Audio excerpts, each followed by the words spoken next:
everybody, this is Tony, and we're here at Jack Petitt's garage, and want to just learn a little bit about Jack's cars and his bike behind us and all that. So everybody, Jack Petitt.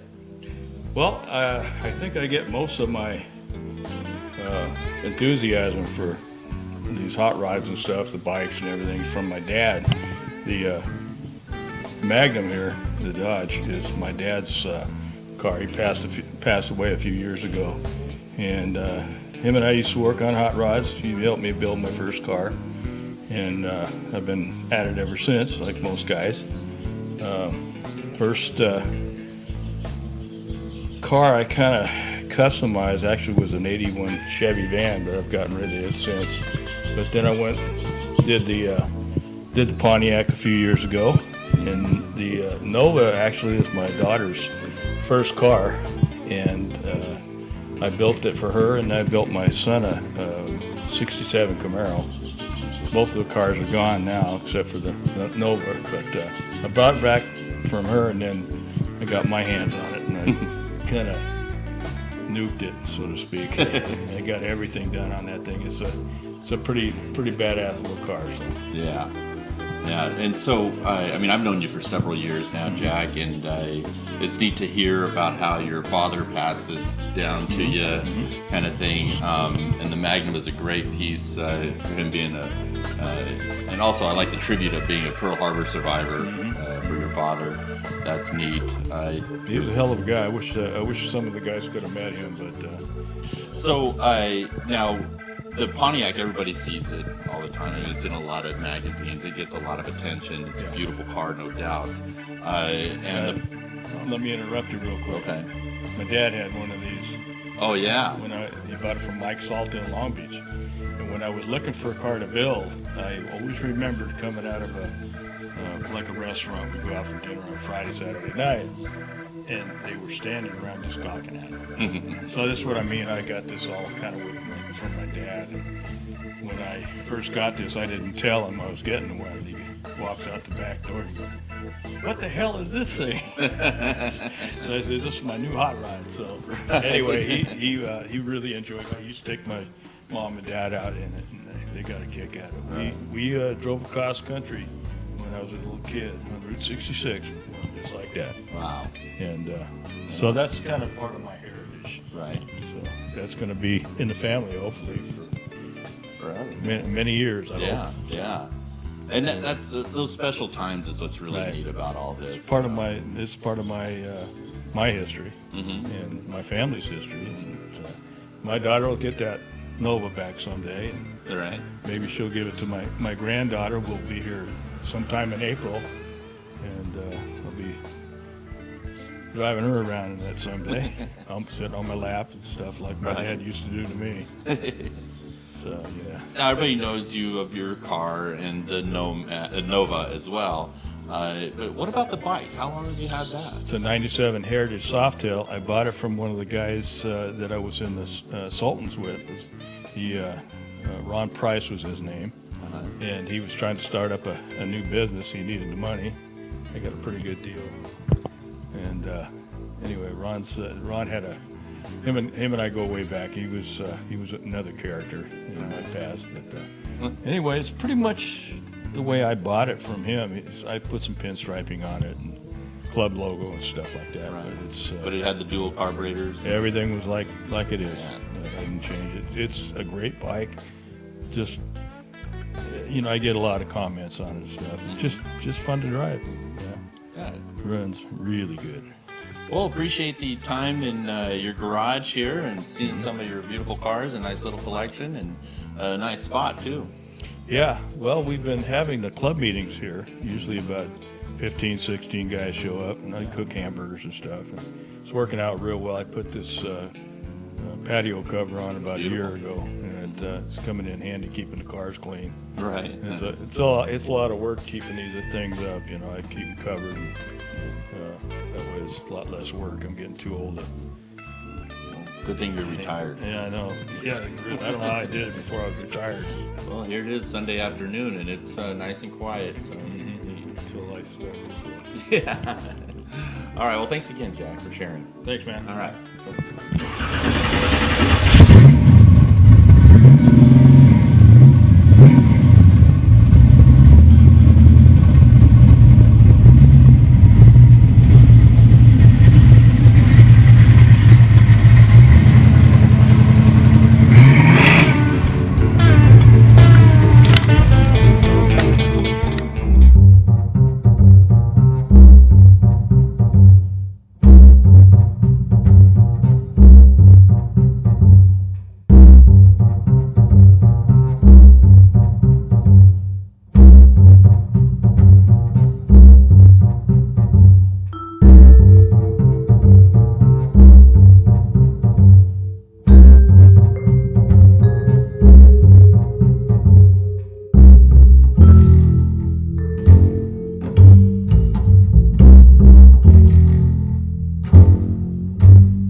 Blacktop's Bad Bike Build.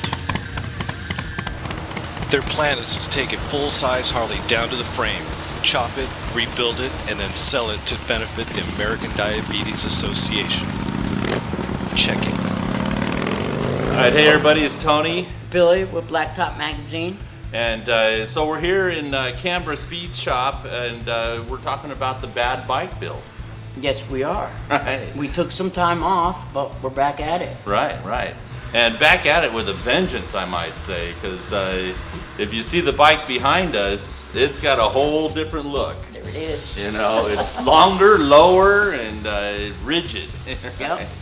So I got a hold of Ron Canberra here, and he said he wanted to help us out with the bike. Yep. And that prompted me to call Michael over Voodoo Vintage, and we got a hold of their hardtail kit, and that is just really sweet. So his expert welder, Devin Tobin, welded it all up, and it just looks awesome, fits perfect. And then, so in order to do that, we had to shorten the front end so it sits nice and level. So again, that came out nice. Yeah, it was fun watching Devin, I gotta say, because he had this look on his face like, oh man, I'm cutting up a perfectly good front end, you know, or I'm cutting up a perfectly good frame, you know, but when he was all done, he's like, oh man, I want this bike. Yeah. He did some great welds too. Oh yeah. Great welds. But yeah, all TIG welded and plug welded, and he put a rod in through the tube on the fork, so it's really sturdy, and just a great job on it. So there's a couple things we need. We're still looking for an oil bag and battery holder situation. Yep. Rear fender. We're going to modify the tank. Still looking at what we want to do with bars, if we're going to keep these bars or not. But that's why we're at this stage right now. So it's a perfect time for that. You're cleaning up the transmission. Yep. So, man, I tell you, I'm really pleased with what's going on. Yeah, me too. We don't really need that much stuff. No. Yeah. So take a look at badbikebuild.com or Blacktop Magazine. Follow us on BlacktopTV. Yeah, and just keep watching for when it's going to be gone. Right. Yep. All right. So everybody, take it easy, and we look forward to showing you more of the progress. And it could be yours. That's right. All right. See it. See it.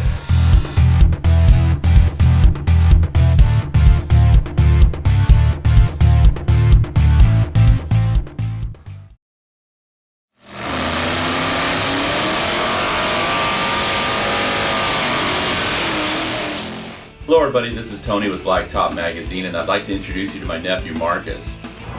I'm Marcus. This is my 66 Mustang that I got about 6 months ago. I'm planning to make it just a really safe driver by making the suspension solid and then putting disc brakes in the front. And then found it about 6 months ago on Craigslist in Long Beach. And he had it sitting in a storage yard under a cover. Working with my uncle on Blacktop Magazine so you can follow the progress there.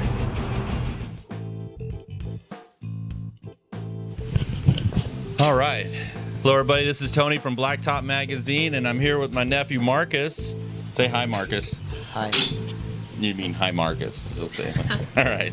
And there's Hilda. Yeah, she's digging it. She's been out here all day with us in the garage. So today, Marcus, I know you're kind of bummed because we've had a long day and it's not quite right.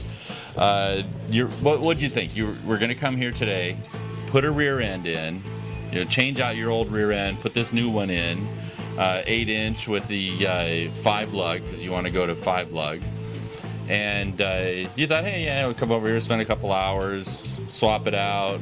We're good, right? Yeah, pretty much. Closer to you. Yeah. All right, yeah, pretty much. And so what happened? Well, we went to get new rear shock spring plates. Right. And they don't fit because the axle's too wide. Yeah, so there's something going on. Either the axle's not a Mustang axle, which I think we figured out. Might be a Maverick or something like that, but the spring shock plates are too narrow. Yeah. So we got one U-bolt on, but there's not enough room to put the other U-bolt in. And we got the shock on, but we did all that just so that we can roll the car around. because I'm kind of particular about putting my car in the garage every night. You know? Or I guess you could take my car home and put it in your garage. No. So anyway, we got to figure out. We're gonna have to fabricate some new spring perches, or I guess they're called spring shock plates, rear spring shock plates, or maybe we'll find some that are for the right rear end. This is the tube looks like it's like a 3-inch tube or so. We haven't measured it. So we got bigger U-bolts, and that made everything kind of a little wonky. Other than that, how'd it go today? Pretty good. Yeah, pretty good. Like I was telling you, a rough day in the garage is better than a good day at work. Right. You'll learn that later. So what's our next step then? I guess finding the right spring perch. Yeah. Or we call them perches, but they're the plates. All right. So other than that, you are 5-lug in the back. We're got to celebrate the victories. Yeah. What'd you learn new today? Well, you bent some. Bending the brake line. Bending the brake line. You did that. In fact, we find we might be a little too short on one side and long on the other. But you've done the shocks before. Yeah. So, and the brakes. So it's really. I'm just glad. The axle seal. Oh yeah, the axles with the seal. We're beating those in there. And then. Well, I'm really glad that at least the third member met up with the drive shaft fine, so we're good there too. But we're gonna have to tighten up, make sure we tighten up all of our bolts. When we get the plates done right, we'll go through everything and put the right lubricant in there and everything. But for right now, we're just gonna roll it around. So yeah, that's what we did today. We spent it's now 6:30. So from 10, so that's 8 hours. That's a good day's work. Can you imagine doing this as a job all the time? Huh? Not for you yet? No. All right, everybody. Thanks for watching Blacktop Magazine. Be sure to subscribe to BlacktopTV on YouTube. And I think it was great working in the garage with you. And your dad over here finishing up, grunting it, putting on the parking brake. But all right. Thank you, everybody, for watching. And be sure to follow us. Yeah, some more. All right, take it easy. Tell them bye. Bye. All right.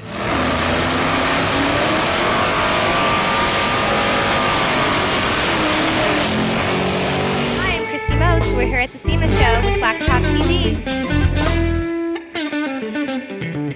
All right, hello everybody. It's Tony with Blacktop Magazine, and we're here at the SEMA Show in the Coker booth, and we got Rick Dore here. Rick, nice to meet you.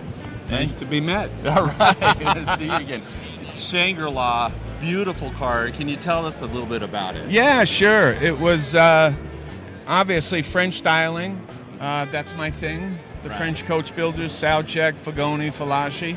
But what I like to do is add an American attitude to it. Lower lid, the top looking chopped, longer wheelbase. Okay. However, this one, the other cars we built were 124-inch wheelbase, the Aquarius and the other ones. This one's 116-inch wheelbase. Yeah. And when Luke DeLay, who built the body, and I were talking about doing this car before we had the full-scale rendering done, I told him I wanted to do a 116-inch wheelbase car, and I wanted the body to look like it was sitting inside the fenders. I wanted the peaks of the fenders as high as the hood in the front and the deck lid in the back. Wow. Low slung, looking like we were sitting inside of 4 fenders. Right. And I think we pulled it off. It's got a removable top.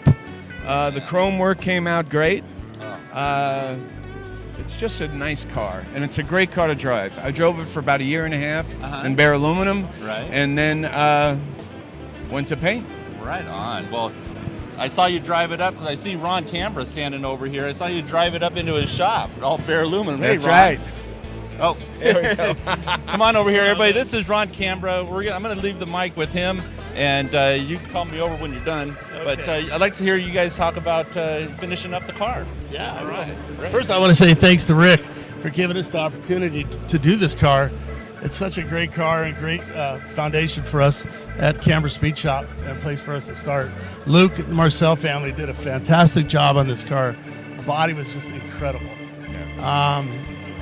Thanks to PPG and all my guys at my shop. They just did a great job. They did a great job. You know, I had another couple of other projects going, and I'm so glad we met. And I brought it to Canberra Speed Shop. You guys really did a great job on this. You had a good foundation, but you really got to take it to the next level. And pulling off the color like we did, and you guys getting the car straight, because they all need a skim. Right. And the car's stunning. I couldn't be happier with this one, and I'm looking forward to the one you're doing for me right now. The next one's going to be incredible. I can't wait to see that one done. Well, we got it going on. We're that rolling. That one's going to be awesome. But this is fantastic. This really did come out good. Thank you. I think you guys liked the styling as much as I did. And Paul and Frank at PBG. Oh, Paul Stoll's incredible. Incredible guys. Really, great guys. I love working with those guys. Yeah. I couldn't have been happier. Yeah. With you guys at Canberra Speed Shop or PPG. Yeah. They always hook me up, and you hooked me up too. Thank you, pal. Appreciate it, man. All right.